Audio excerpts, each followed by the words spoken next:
Hello and welcome to another countdown. Animal Crossing New Horizons has come out, and it's a pretty sweet game, even with a few shortcomings here and there. With all new features like terraforming, crafting, new ways of custom design management, and a lot more, it's made a lot of efforts to increase customization and player control over the game, and that's really good. Since the game's release, we've already gotten a couple of updates adding new seasonal events and experiences to the game, with more on the way. And it got me thinking, what would I want to see added to the game? There's a lot of content already to explore and enjoy, but with the added possibility of DLC, Animal Crossing New Horizons really has the opportunity to not only bring back old features that we missed out on, but also take the series in new directions, and I think that's really exciting.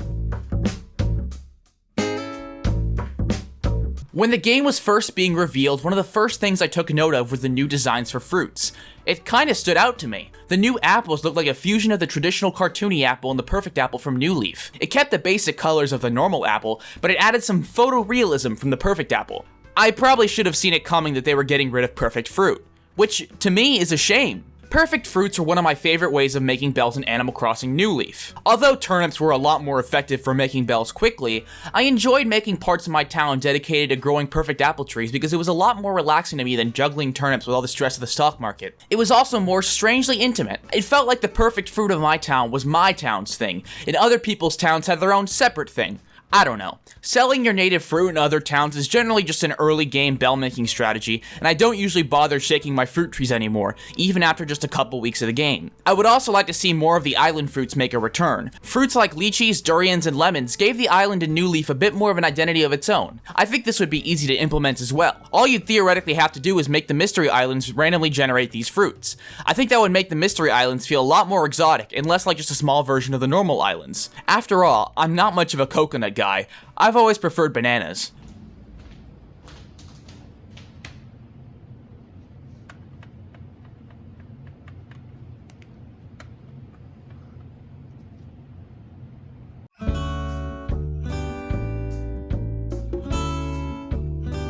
One interesting thing about New Horizons is how much it changes up the way characters dress.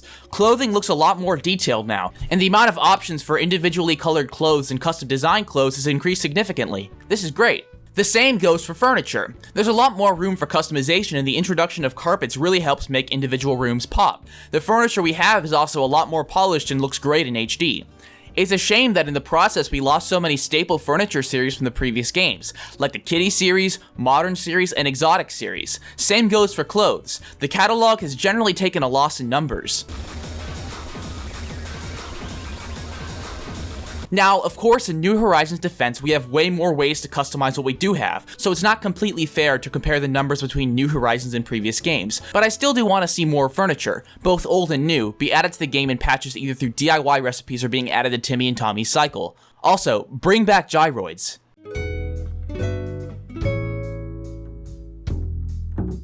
New Horizons' total encyclopedia in terms of bugs and fish was marginally larger than New Leaf's, and that's all good, I'm not complaining there.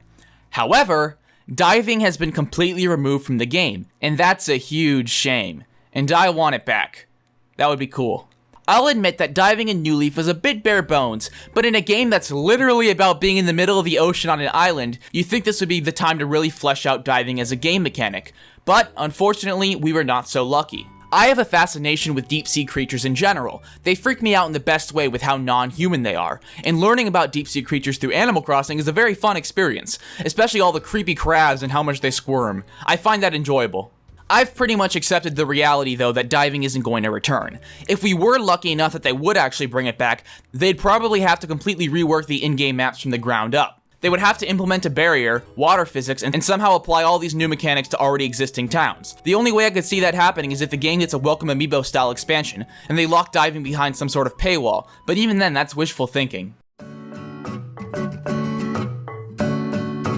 One thing Animal Crossing did that was fantastic was streamlining a lot of features to make the game less repetitive and boring. General quality of life really shines in this game, in a good way. More items are able to stack without players having to do it manually, and you can eventually hold up to 40 items in your pockets, which is nice. Other features like the select wheel for tools are really great as well. Fish bait is fantastic, and makes catching gimmicky fish a much less tedious experience. Dodo codes make online play with strangers to buy and sell just so easy. Storage is also easier to do in your own house. It automatically sorts and there's much more space. These are all a lot of great steps forward. More stuff like this added to the game will be a lifesaver. What I would like to see is a return of lockers and access to the ATM in other towns. Right now, the only thing you can take between your town and someone else's town is whatever's in your pockets. And the expanded pocket size is nice, but it would be a lot more convenient to be able to put things in storage in your town and be able to access it elsewhere. I think one compromise would be to do what New Leaf did and separate locker storage and house storage. Your house storage can only be accessed within your own town and your own house, while your lockers can be accessed anywhere. The lockers would be a lot smaller but can still be used to store turnips along with potential things you may need at someone else's town.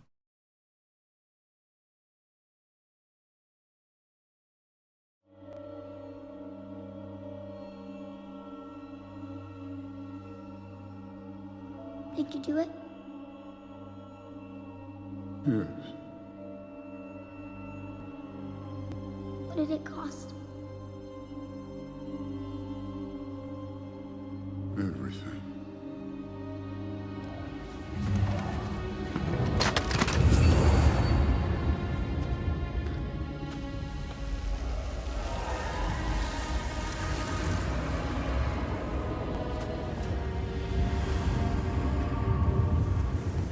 There was no other way.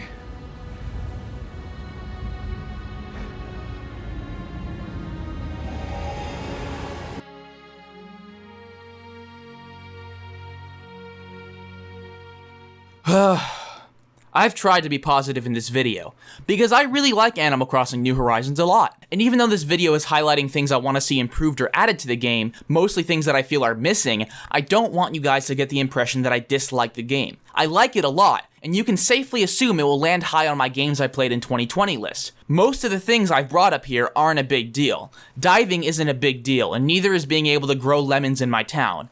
But this is a big deal. Taking a game with over 50 NPCs at launch and following it up with a game with like 20 at launch is not a good move, especially when the original installment in the franchise had more than 20.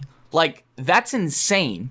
We lose characters like Gracie, Brewster, Crazy Red, Tortimer, and even Dr. Shrunk in New Horizons. That's just naming a few from this list I compiled. I didn't include the holiday characters that had already been confirmed as upcoming DLC, and since then, the only character who's been confirmed to return as of the time writing this is Leaf. One of the hardest pills to swallow is how many of these characters have had their function and contribution be replaced with a Nook phone or some other function Tom Nook has. Phineas was replaced with Nook Miles, for example. It's not like losing Harriet means we can't change our hair anymore. We can, it's really easy, but we lose a beloved character that's been in the series since Wild World. This is a tough pill to swallow and generally a huge shame.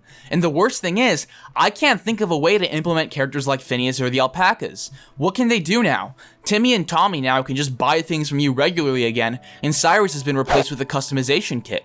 It's a shame, and in retrospect, I wonder if the game could have been changed a bit for Phineas to be the guy who installs Phineas Miles or something on your phone instead of Nook Miles, for example. Or maybe Harriet could have been the one to teach you new hairstyles instead of it being something you learn from the Nook Stop thing. I just feel like we've lost a lot of character both figuratively and literally in the process of streamlining everything through the Nook phone, and I legitimately wonder if I would prefer the game without some quality of life features in favor of having old characters. At the very least, I think we should get a few characters as DLC. I don't see it as possible to bring back the entire cast as much as that would be lovely. But there are a few characters that I think deserve a place in the game and wouldn't be too hard to implement. Crazy Red should come back, and so should Art in the Museum. Brewster should come back with the cafe. Gracie should come back with her own boutique, maybe a part of Timmy and Tommy's store. And finally, Copper and Booker should come back with the police station. Overall, Animal Crossing New Horizons is a great game. I think it's a good installment in the series, and the fact that it will be continuously patched for a while gives it the opportunity to be even better. These 5 things are just some ideas I have, and should be taken as such. I'm not making predictions or anything. Thanks for watching.